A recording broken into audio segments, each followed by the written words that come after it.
Well, hey, Richard. Hello there. I don't So see you, but that's okay. Where's my video?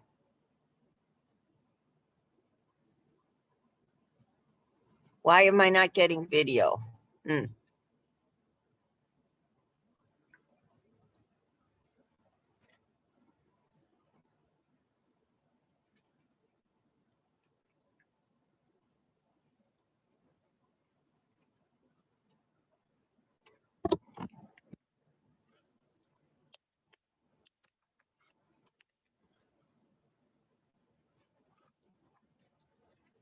So let's see. You can hear me, right? I can hear you just fine. I just don't see you. Your screen is black. So, yeah. So let's see. It's never done this before. So let's see.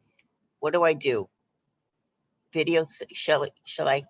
Is your camera covered? Because it shows that it's there, but you're not. Is your camera covered in any way, shape, or form? Oh, it's not. Okay. Strange. So let's see. Video settings. Why don't you, because you know how to do this, go ahead and stop your video, then start it again. See if maybe that'll do it. Oh, there we go. Okay. Can you see us, Elizabeth? We see you loud and clear, so to speak. Okay, good. We'll be quiet until you're ready. Elizabeth is on the line with us here. Hi. Video. Yeah. Hi, Elizabeth. Hi. So, Richard, no, I did it and it's not doing it. Let's see. Integrated camera. Where's John when you need him? Yeah, he's got an appointment. So. Well, he needs to cancel it. No shit. Okay, so let's see.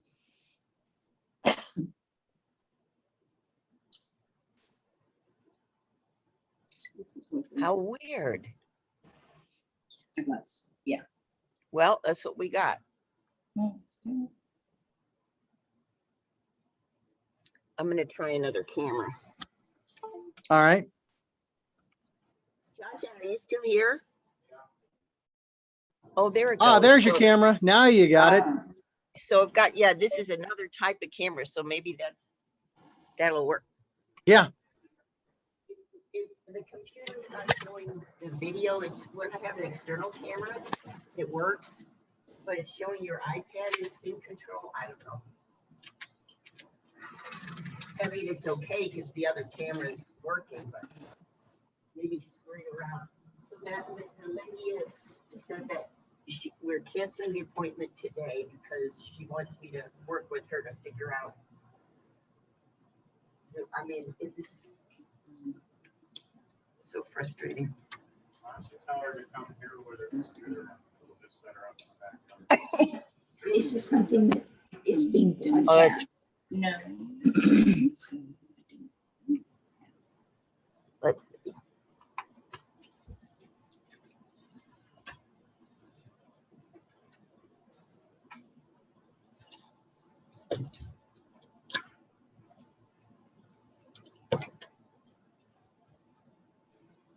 That's nice.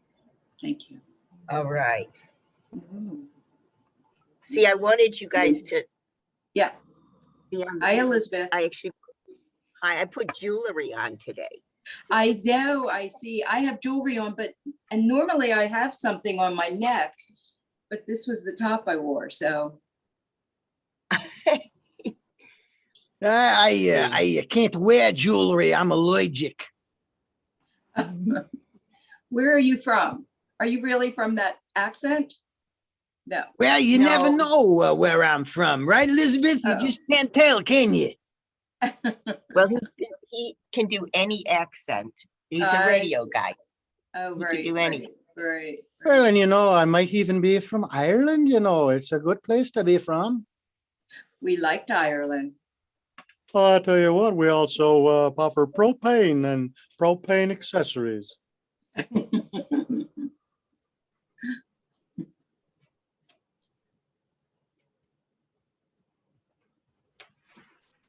Got about a minute. You heard me, a minute. Is Federico on? No? Oh, can you still hear us? Not that I'm aware of. Let me take a look at our, nope, there's nobody. I'm sorry, there's nobody named Frederica here. Is he coming in on Zoom or is he? He's supposed to be coming in on Zoom. Yeah. Okay, I'll keep my eyes open. Yeah. Federico.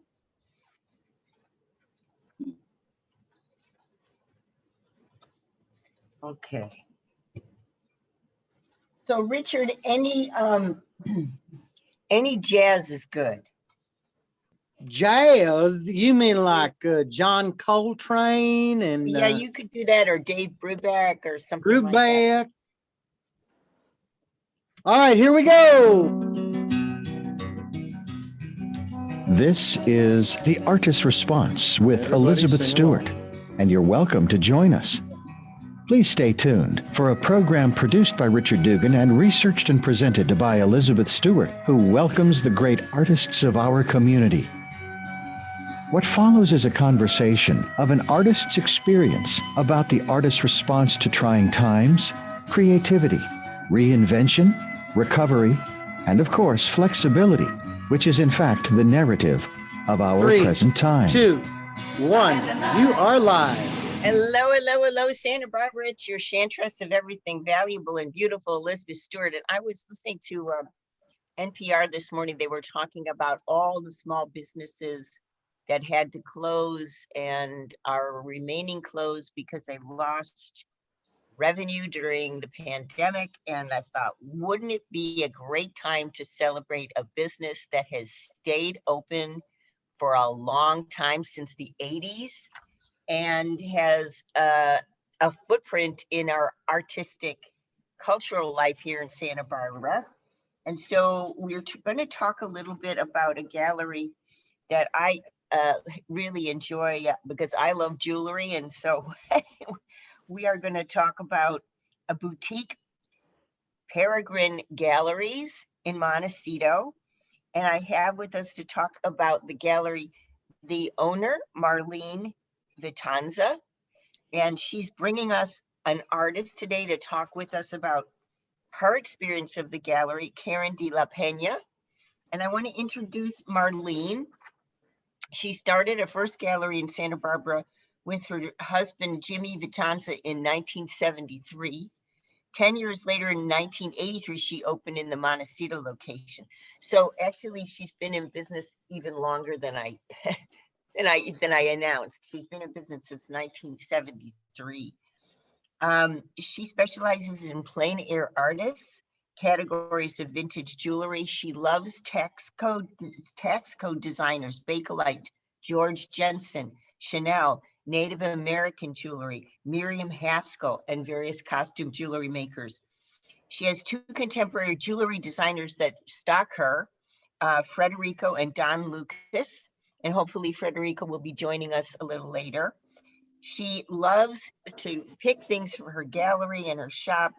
She's been through Montecito mudslide, all our fires, the pandemic, and Marlene is here with us to tell us a little bit about the gallery, which, by the way, celebrated 38 years in business last week. It's fantastic. Marlene, thank you for coming on, and tell us how did you start the gallery? What was Santa Barbara like at the time? Very quiet, very, very, I would say sleepy. And a woman who had a shop next door, actually is long gone, Gloria Hebert, had a wonderful little shop where she sold jewelry. And she called one day when I was at our other gallery in Santa Barbara, and she said that a charming little spot next to her was becoming available, and we should look into it. And I was excited about it from just immediately, but my husband was not excited. He pointed out that he needed me in Santa Barbara, that we were, a team there. And I kept after him. And finally he said, look, if you want to do it, you do it. But I really don't want any part of it at this time. So it was actually a really good thing because that left him to make all the decisions in Santa Barbara. That was his baby now, and this was my baby. But he pointed out that I would need a partner and to share so that I could continue to work in Santa Barbara, do appraisals, and get home in time to pick up our children from school. So we had a friend who was a retired architect, and he said that he'd be happy to be my partner. And he did for a year, I think maybe 2. And then he had a heart attack, and I was looking for someone else to help out. And Karen De La Pina here was my walking partner. And I was telling her my plight, that I was looking for someone who, could help out and be my partner. And she said, well, that might be me. So for how many years, Karen? 7 or 8. Yeah. Karen and I were partners here until she was offered a full-time teaching job. And then I was back on my own. And that's how the shop came about. Okay, so I'm going to introduce Karen. She's the winner of the Douglas Shively Award for Excellence, Santa Paula Art Exhibition, winner of the People's Choice Santa Paula Art Exhibition. She's done shows at Pierpoint Inn in Ventura, had a gallery show there. She has shown at the Santa Paula Art Society. She's a member of SCAPE, really famous, wonderful landscape painters. She's a member of the Island View Painters. She's a faculty member of Ventura College. She's exhibited at Peregrine Galleries, Faulkner Gallery, Blanchard Library. She studied under Norman Kirk, Amy Erickson, Ellen Montgomery, John Iwerks, and Stephanie Elise. And her paintings are in the collection of many, many institutions throughout the United States. So you still show at Peregrine, do you not, Karen? Yes, I do. Exclusively. Okay. Mhm. Exclusively, okay. Yes.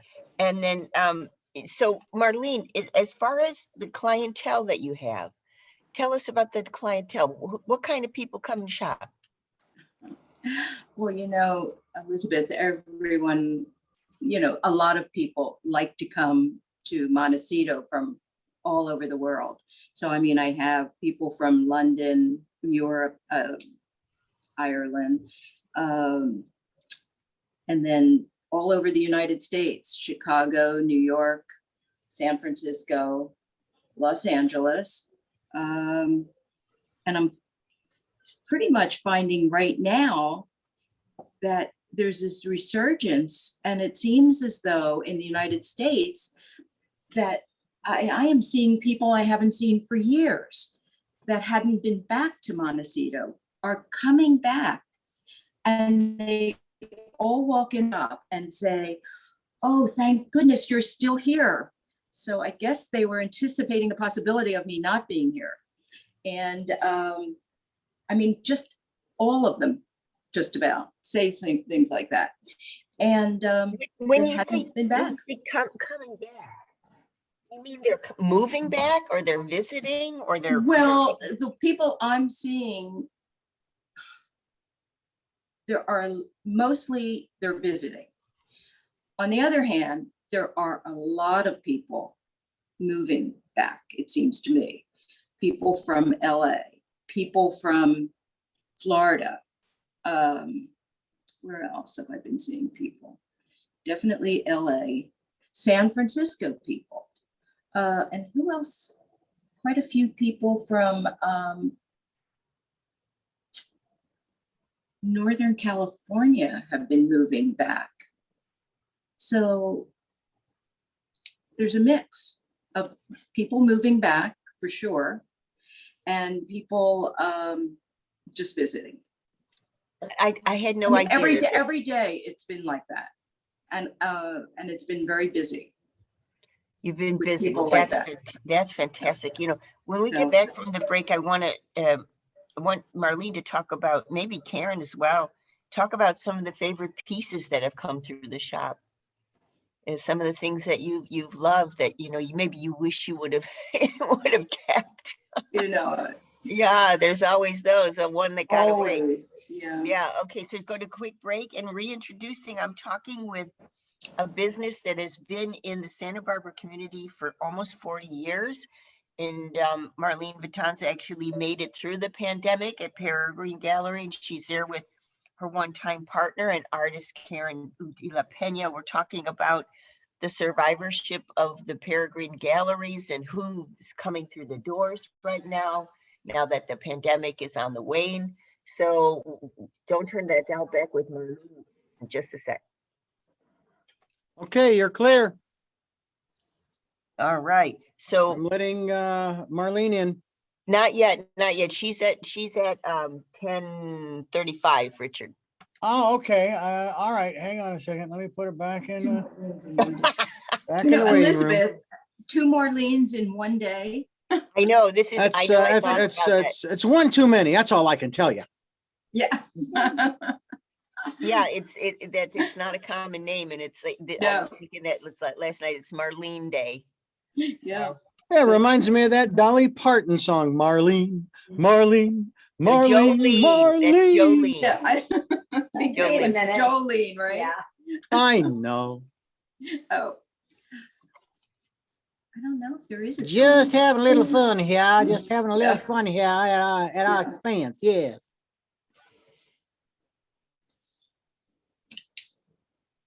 Like your hat. Thank you very much. I am the senator from the great state of North Georgia. Oh. I live in Charlotte, North Dakota. Is there a Charlotte, North Dakota? No, there is not unless I am there. I carry the charter for Charlotte, North Dakota with me everywhere I go. You know, they I'm do glad it you ver- folks made it through the pandemic, that is. Yeah. Yeah. And that was interesting. I didn't know that about people moving back. Oh my God. I know that some people have been leaving Northern California because of all the fires. Is that why they're coming Yeah, in? but I mean, I wonder. this isn't, I know some people that just left Hillsburg for Yeah. Pismo Beach.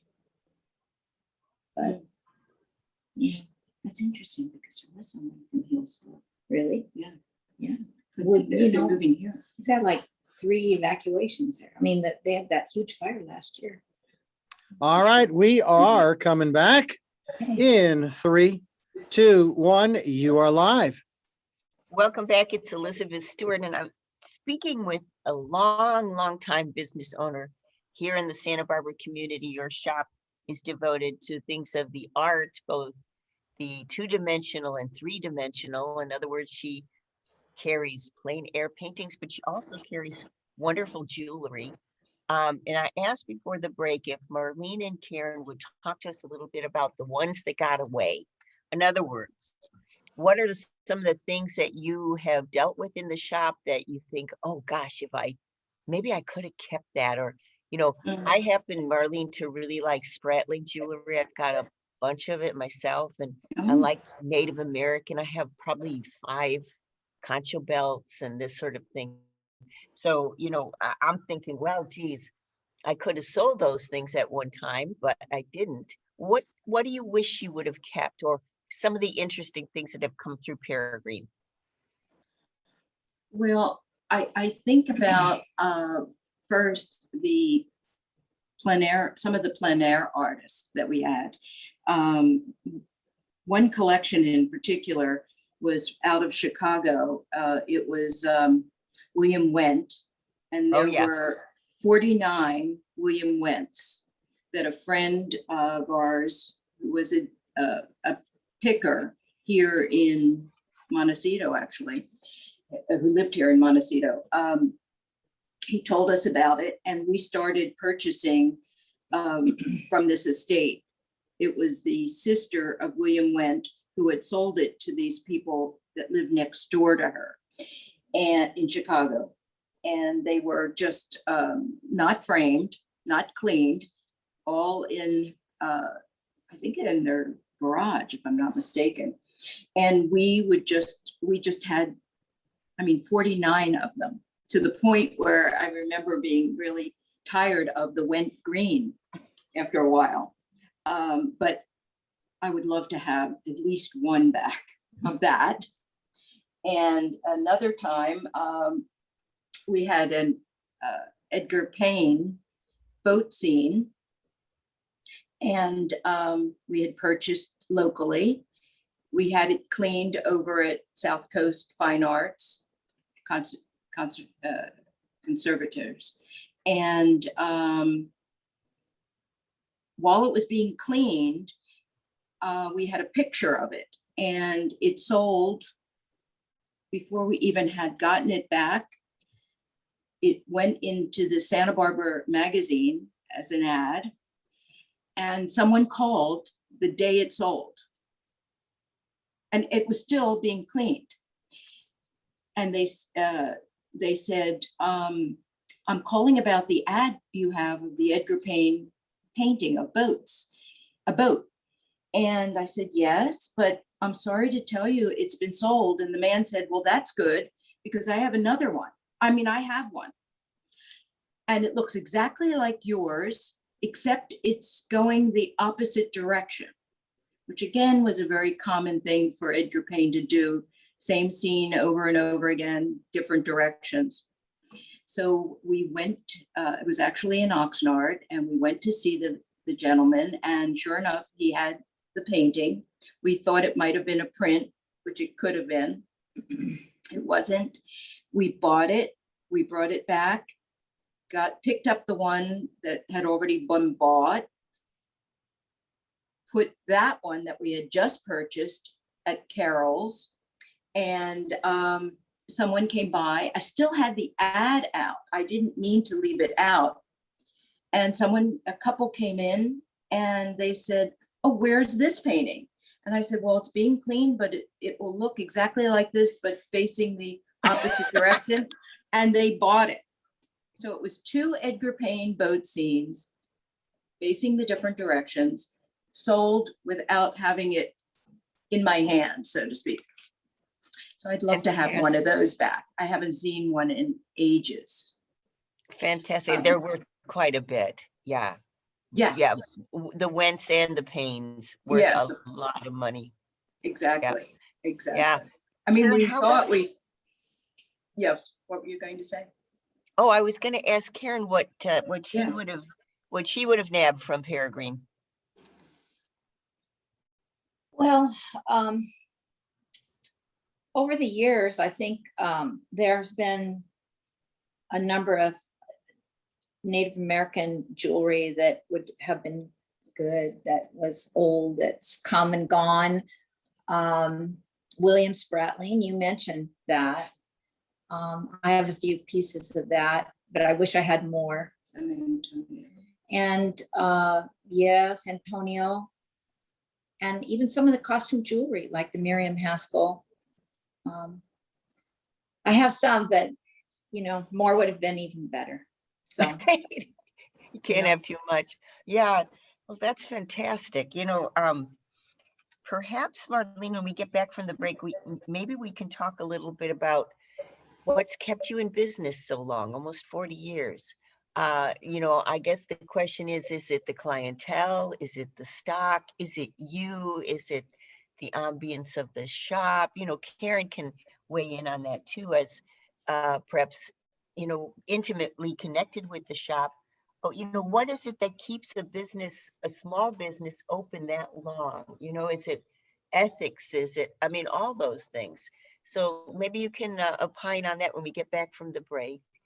Richard's going to quick break, reintroducing. I'm talking about almost 40 years in business, having lived through Montecito mudslides, fires, and a plague. Marlene Vitanza is here, and she's talking with us about her gallery, Peregrine Gallery. It's been around since 1973. That's a long time. And I'm wondering what's kept her in business that long. When we get back from the break, we'll talk a little bit about that. Don't turn that dial, back in a minute with Marlene and Karen. Okay, we're clear. All right, so like another 10 minutes or so, ladies, and then I've got another Marlene that's standing by. She's actually Marlene Struss. I don't know if you abstract artist who's exhibiting at the Architectural Foundation Gallery. Very interesting painter, yeah. So another Marlene coming along soon. That's Marlene's sister, twin sister. Marlene 1 and Marlene 2. They didn't have to wear the same clothes because they had the same name.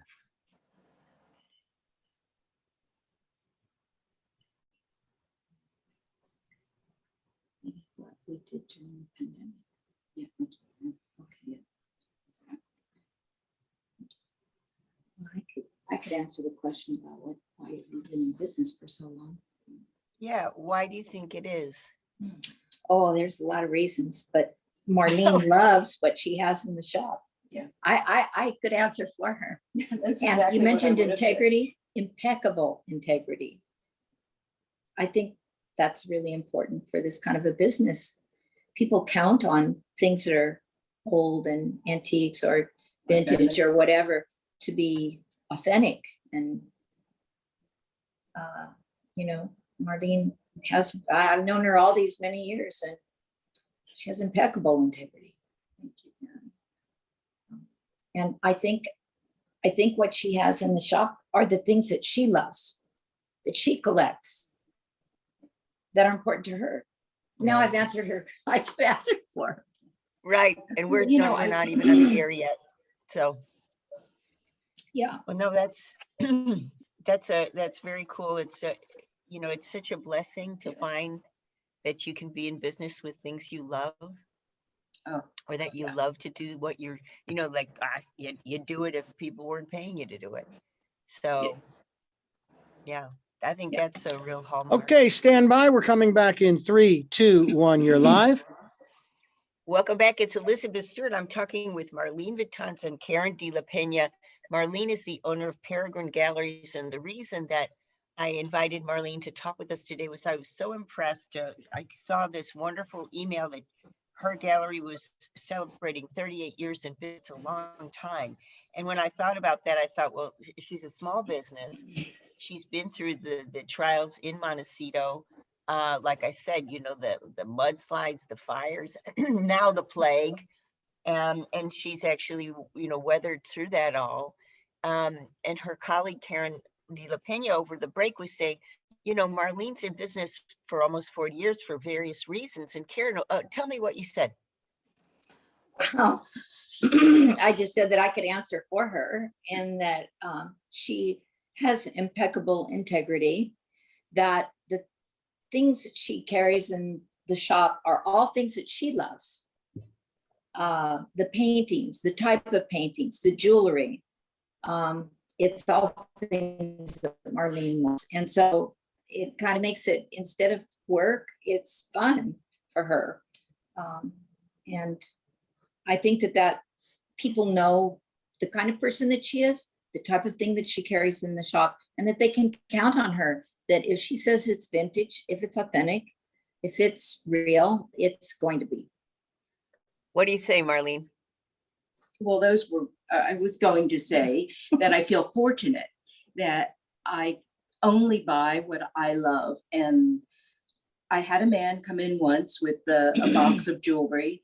And unfortunately, I tried to buy something because his wife had died and I really felt like I wanted to help him. Not financially, but, Yeah. mentally. So he tried his best to sell me this jewelry. And I had to say, I really can't buy it because it's just nothing I really like. And I have to buy what I like. And he said, what, you mean you think that everyone's going to like what you like? And I said, no, absolutely not. I don't think that, but it has to start with me. So I have to love it. And then I can sell it because I love it. I know about it. And it, that's important to me. Yes, and I'm going to add that Marlene has an innate sense of style. She just does. She always has. I think that really helps in what she selects to come into the gallery. Thank you, Karen. Well, I would, so, it's a blessing. It's a blessing to do what you love.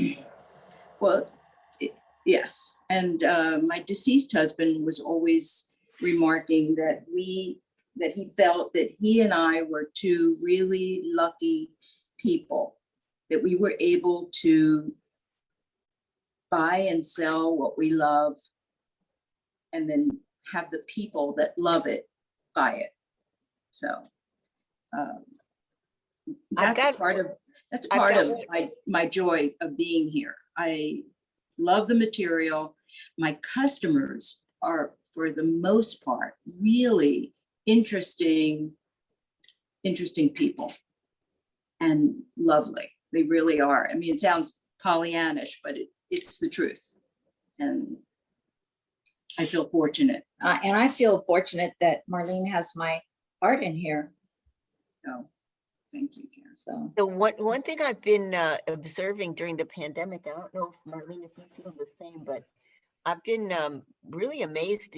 I've been an appraiser for about 30 years, and so many of my clients have become more focused on the home because, of course, they have to move their offices to the house. The life has become a little smaller. It's focused more in the home. And so a lot of my clients have been saying, gosh, I can't stand my walls anymore. I need new paintings. I need new this, I need new that. So I'm wondering if you've noticed that as well. Oh, great. I'm sorry. Yeah, Marlene. Yes.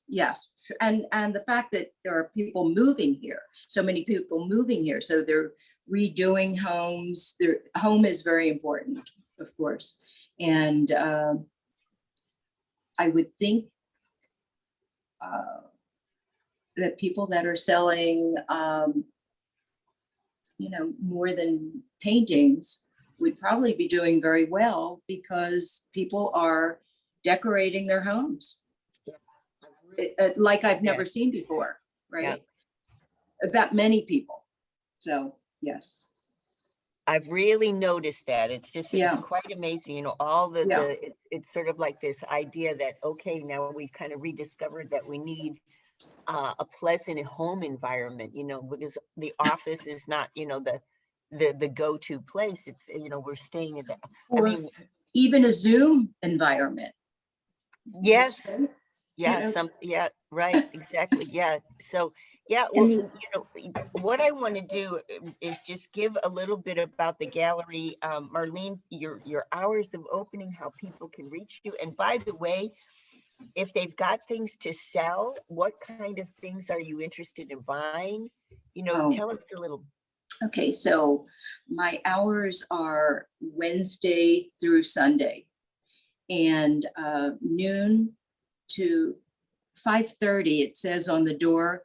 But honestly, Elizabeth, I mean, it seems like 7 is more likely that I'm here. I have this rule that if someone comes to the door, even though I have my lights off and my hands filled with my things to take home, they'll say, are you open? Yeah. And then I just switch the lights on. So I'm very eager to do that if somebody's at the door. And as far as buying, that has been incredible during the pandemic for me. Incredible. I mean, it was almost like a joke. Every other day, there were people bringing me things, local people, unsolicited, other than the fact that they know that I buy. And I bought a lot. Business was not existent, but I was buying like crazy. the pandemic has changed a lot. What about you, Karen? Well, I used to gather once a week with a group of artists called the Island View Artists, and we would paint together and it was fun indoors. But with the pandemic, we couldn't do that. And so I really have been focusing on plein air painting these last few months. I've taken a couple of courses. I've been painting all around Santa Barbara, and I've had lots and lots of free time to paint. And it's kind of been fun and good, and it's kind of pushed me in a different direction. Even if I go with one or two other painters, we're not close to each other, you know, we're outdoors, and it's just been good. So I've been producing a lot of these plein air paintings and things around me, even a fox that was coming into my backyard during the pandemic, all kinds of things like that have been inspiring. It's quite, what Marlene just said is really interesting, that she's been on a buying frenzy. There's been the stock and the opportunity. Yeah, I've noticed that as well. So many of my clients are like, okay, can you appraise this? Because I've wanted to get rid of it. You know what else I've been noticing, Marlene, is I can't get a painting framed. The framers are so busy. And, all the restorers are busy, and Found the that. upholsterers, and, all of, it's just quite amazing. So this idea that, that the home should be a place of, of beauty is really quite amazing change. Lots the of focus that changes, you- right? Yeah, and then folks coming into Montecito from more congested areas, because of course that's a safer place. So yeah, it's a safety in the home, and how you do the home, how you decorate it, what you love around it, really is quite remarkable. I just want to say thank you so much to you both for coming along, and thank you, Marlene, for treats to, I've been into the gallery a couple of times. I brought my daughter in once and really enjoy it. Guys, it's 1133 Coast Village Road in Montecito. And as Marlene says, she's buying and she is selling, and she's there Wednesday through Sunday, you say? Wednesday through Sunday. Yes, Sunday. Yeah. Sunday is noon to 4. Again, Okay, so, I'm always here later. all right, well then you guys go and visit Marlene. She's a delightful person. The shop is wonderful. The ambience is fantastic. Elizabeth. Almost 40 years. Thank you. Yeah. Oh Thanks. yeah. Thanks for coming along. 40 years, almost 40 years in business. It's quite amazing. Like I said, through the mudslide, through the fires, now the plague, and Peregrine Galleries is still around. We're going to switch gears really fast, and when we get back from the break, we're going to talk with Marlene Struss. We have 2 Marlenes in one day. Marlene is actually going to be showing at the Architectural Foundation Gallery. Her work is super interesting, and the Architectural Foundation Gallery, if you don't know about it, you should. It's on East Victoria. It's a little pearl, and the gallery space is so interesting.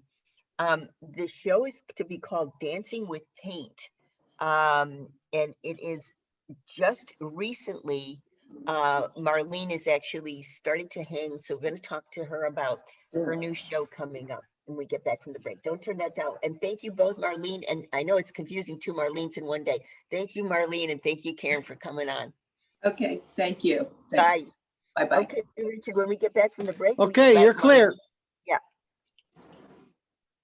Yeah. Well, thanks, guys. Marlene, I'll send you the link to this, and you can, like I say, you can use it however you want. If you Thanks. want to cut out bits of it and use it. I forgot to mention my show next month on the 24th of July. What is it? My anniversary show, The Federico show.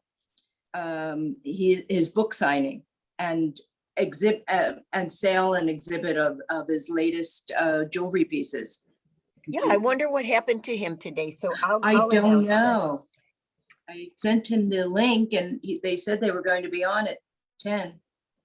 Well, I'll give a quick shout out. I didn't really want to harp on that because of the fact. He's Yes, not- I know. I Yeah. realize that. And Yeah. but if that would have been, I forgot to mention that. Okay, I will do it.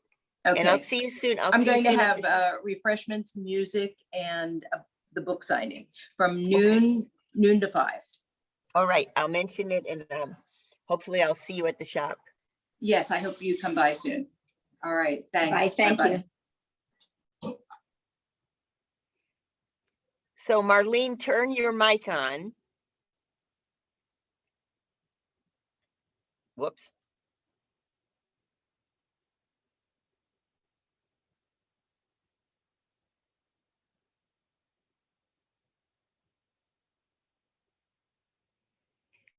Marlene, can you hear me? Or did you let her in yet? Yeah, she's there. She's just not Okay. turning her equipment on. Okay.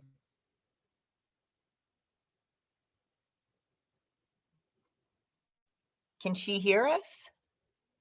She should be able to. Marlene, can you start your video and turn your mic on?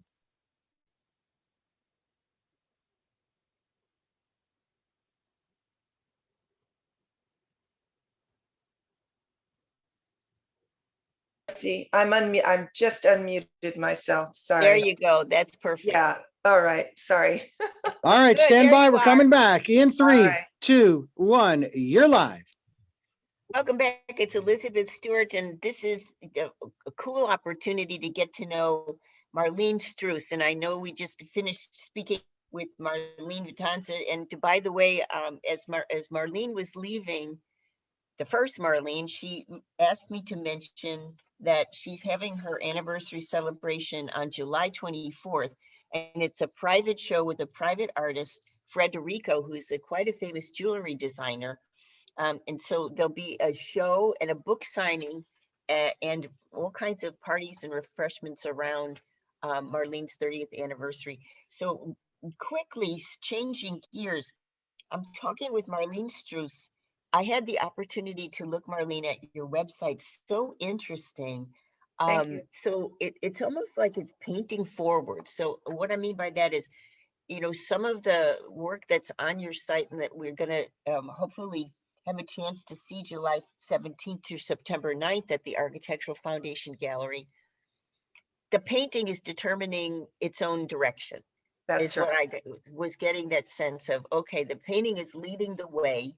It's leading the artist, it's leading the viewer, and it's also leading the title of the painting. That's There's exactly right.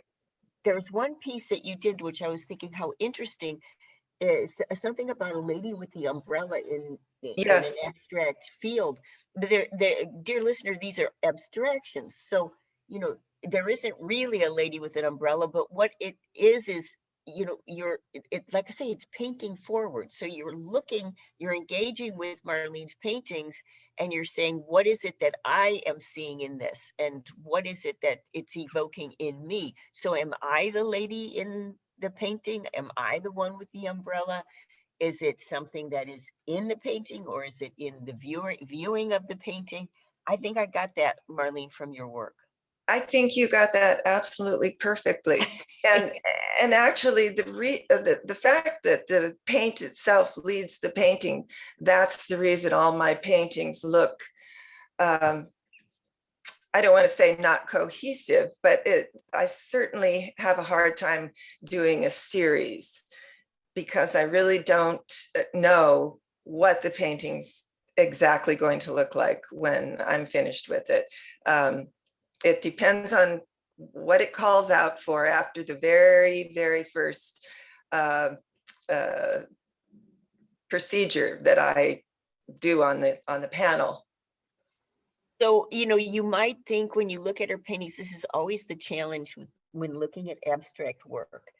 You're looking at the painting and you're thinking, well, you know, what kind of background does an artist need to paint like that? And actually, what's so interesting about a lot of abstract painters throughout history, and Marlene, I wonder if maybe it's the same with you, they are extremely well educated in the academic style. What that means is, in Marlene's case, she graduated from UC Santa Barbara. She studied drawing with some of the biggies, Howard Warshaw, Irma Cavett, and Bruce McCurdy.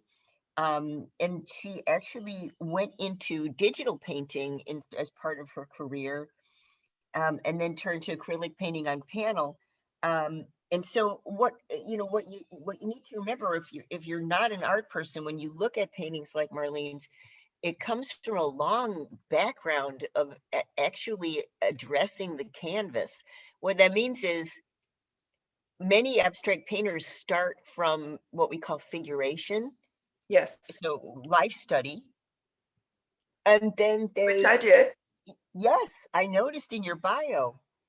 And I'm very well versed in the art of illustration and landscape, figurative. And I think this happens to all artists, frankly. We all start out with an academic background and with realism and a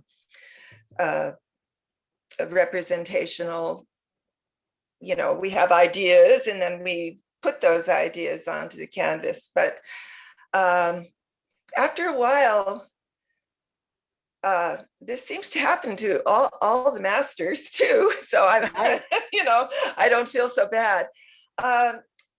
You just don't want to start with words. You want it to come from someplace else. And what it really is problem solving. It's basically I play with the paint nowadays in the studio. It's I might start off just splashing something onto the panel, and then from that point on, I need to make something out of it. So it's almost like that little game you play when you're a kid. You have two kids, and one makes a squiggle, and the other one makes the drawing out of it. I used to love that when I was a kid, and that's almost exactly like what it is now. It is just so much fun.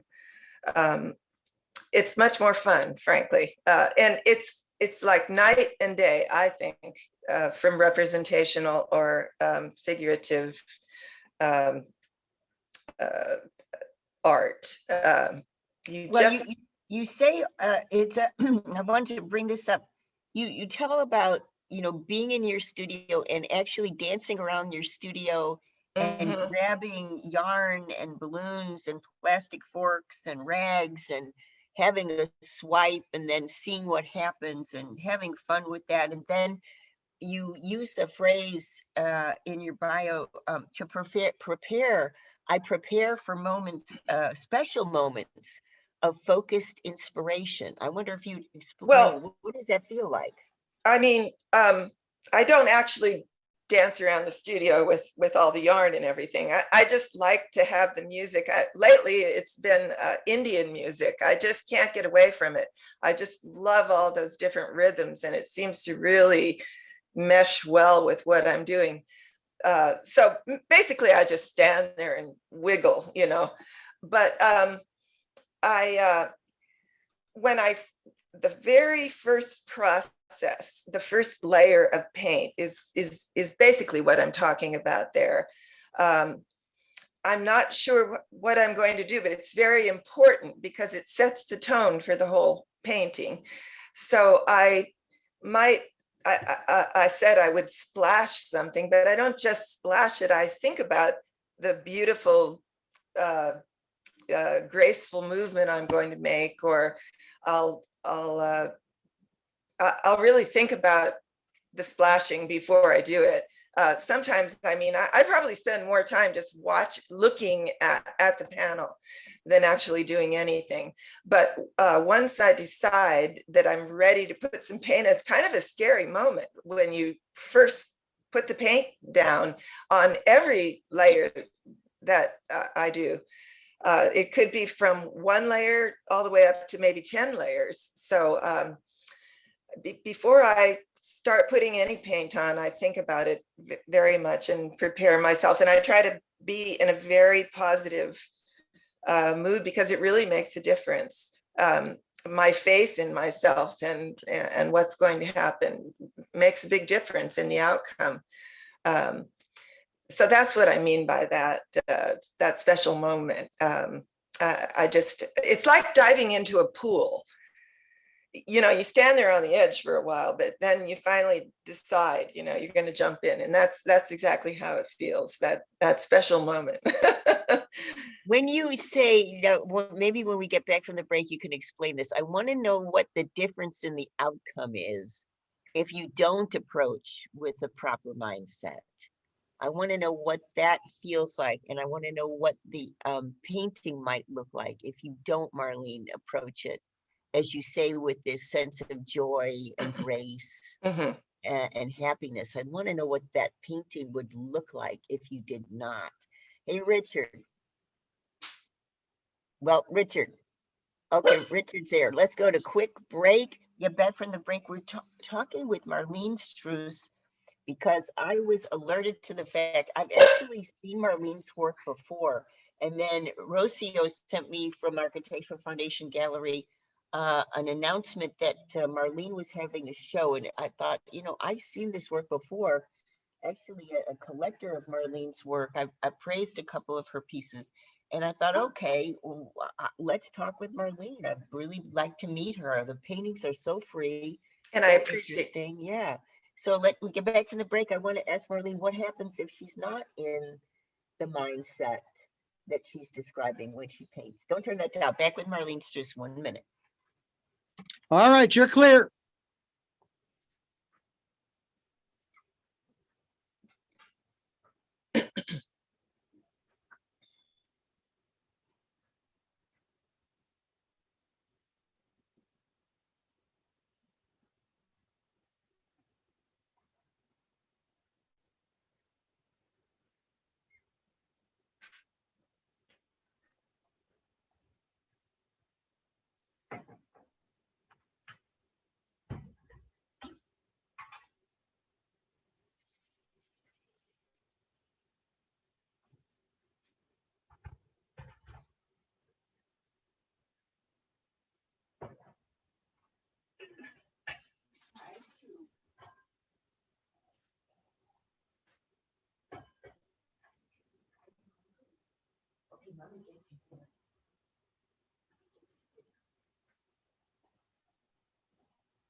I get your dinner.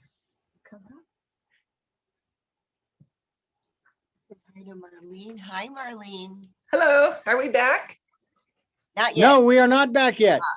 Oh, I've got I my was dog just here too. stretching. That was not that was not a signal to Elizabeth. Yeah, here we go. Okay. 3, 2, 1. Ah. Very good. Say hi, Marlene. Hi, what a sweet dog. What's her name? Bear. See, that's Bear. Bear. I have Mimi here with me, and I'm just have my fingers crossed that she doesn't start barking. The mailman doesn't Yeah, come by. that's right.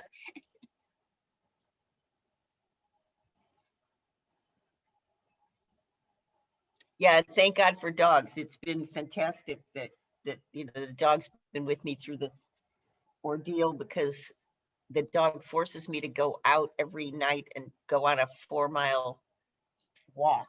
Oh, a With- 4 mile. I'm so impressed. Yeah. I feel good if I get mine around the block. All right, we are coming back. You have 6.5 minutes. In 3, 2, 1. You are live. Welcome Okay. back. I'm speaking with Marlene Struss, whose show of her paintings is opening July 17th, September 9th at the Architectural Foundation Gallery. It should be a really interesting exhibition because Marlene is such an interesting person. And she was saying that her mindset determines the direction and the result of her process. And like I said, this is a very painting forward, process forward approach. And Marlene, what happens if you are not in mind? Well, I just think of painting as a parallel for life. I really do. And it's just like in life. I may not be in the greatest mood and I do it anyway. You know, I throw that paint out there anyway, because, you know, that's what they always say you should do. And it may be okay. I may be lucky. It may look good, or another thing that could happen is that oftentimes when I throw some paint out or roll it out or dab it out or something, I immediately get the feeling that it needs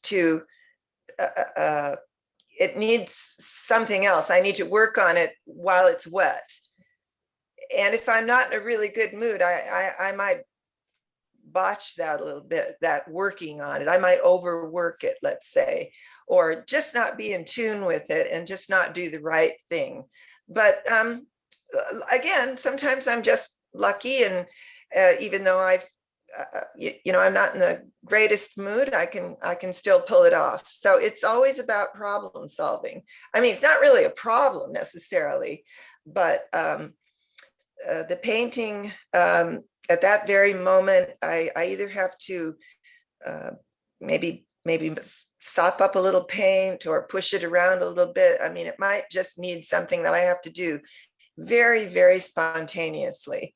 And being in the right frame of mind really helps on that. It's like being a comedian, and just being on or not.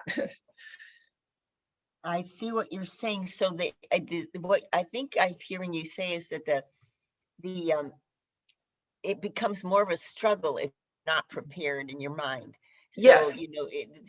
So you're fighting with the paint more than actually just enjoying the paint. Yes, Did I and get that I'll right? probably end up with more layers. Just Marlene, one of the most remarkable conversations I had was with an artist, Michael Drury, and I don't know if you know Oh, yeah. Michael. I know his name. Yeah, so he's a teacher. He's been teaching almost 40 years, teaching art, painting. Mhm. And basically I said, what's the greatest problem with your students, over a 40-year period? And he said, knowing when to stop painting. Yes. Yes. That's the biggest problem. It's so hard to teach that. And I said, well, can you describe that? And how do you illustrate that, Michael? And he said, well, I tell my students that they should stop painting just before they see the brown potato in the sky. And of course, he teaches plein air painting. So the brown potato in the sky that he was referring to, Marlene, was how muddy the oils got, as that you're trying again and again to get this something right in the skin. Yes, such a thing as trying too hard. And I that has happened to me many, many, many times. They say you can always paint over a painting. That's actually not really true. What's underneath never really goes away unless you sand it down and re-gesso it, which I have done. They're not all successful.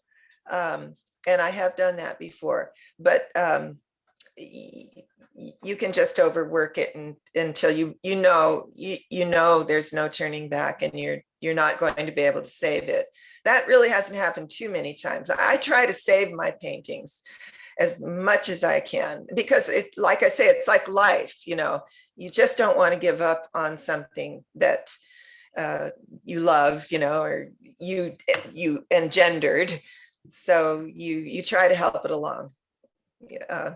So as regards to hanging the show, is there an order? There will be an order, but it basically I just need to place the paintings so that they won't clash with each other. So that's what I'm doing. I'm putting them in order of color, so that each painting is next to something that it's not going to really fight. And that's always been, for instance, at 10 West Gallery, where I show, the director's always telling me, my paintings fight each other. Most of the other artists have their works all together in one spot, but usually mine are all over the gallery, because, I seem to go from one palette to another pretty quickly. Just to quickly announce the exhibition dates: July 17th, September the 9th at the Architectural Foundation Gallery, which is 229 East Victoria Street. And thank you, Marlene. Thanks for coming on. And I know that the show will be fantastic. And Thank I know you that, so much. yeah, you'll look forward to seeing your public and selling a few pieces. And that's fantastic. And dear listener, it's a great gallery. And thanks, Marlene, for coming on. Thank you, Elizabeth, very much. I appreciate it. Yeah, it was fun. If I could, are we off now? Yeah, real fast. I was going to say 10 West is having its first live opening tonight, from 5 to 7, and it's open to the public. I hope some of your listeners can make All it. right, you're clear. There we go. You got it in. All Yay. right. Oh, that was fun. Good. Well, I'll I- send you a link to the show. Okay. And Marlene, you can use it however you want. You know, if you want to put it on your Oh, what a your- great idea. yeah, Yes. yeah. So it's you own it once you get it. So we'll go from there and see Oh, what you- thank you. yeah, and Thank you so much. thank you for coming along and actually, you know, continuing what's going on, Elizabeth, because I honestly would have lost you. So I'm really glad to have you. Oh, thank you so much. Yeah. Yeah. When I have to say, I got so nervous when I heard you. I tried to tune in on the first part of the show, and I heard you say, and we're going to be interviewing Marlene, and then you said some other name. Right. And I thought, oh my God, she's got the complete wrong person. She has no idea who I am. It's because there was two Marlenes. Yeah, Yes. You know, and you never meet another Marlene. You know, I've met a couple, but you know, they're